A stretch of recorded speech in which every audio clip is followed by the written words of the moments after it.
Everybody, it's John again from immoviewer 360, and today I'm going to teach you guys how to edit your Infopoint content.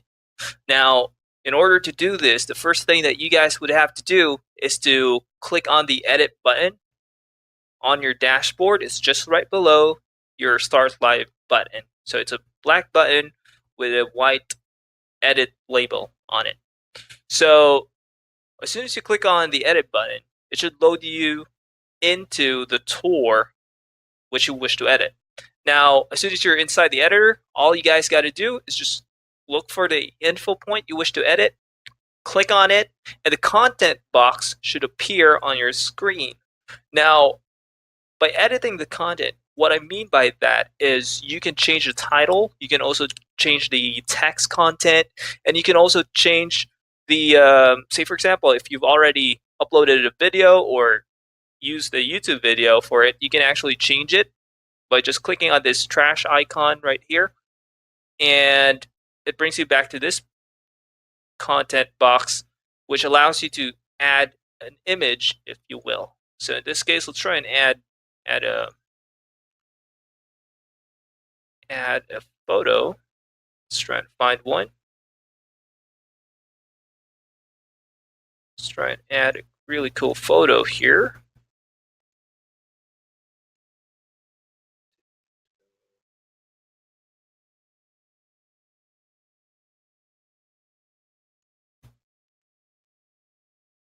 And there we go. So we're adding a photo instead of that YouTube video. So we click on update right there.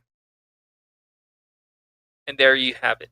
So you notice how the content icon has switched from a video cam to a still cam icon. And when you click on it, it'll show you the photo I just added. All right, so that's how you change content. Lastly, if you wish to delete the info point, all you have to do is just click on the remove icon right here, and it totally removes the info point, just like magic. So guys, if you have any feedback, suggestions, comments, concerns, reach out to us at help@immoviewer.us or chat with us through immoviewer.com. Again, this is John wishing you guys a happy Immoviewer day. Bye-bye.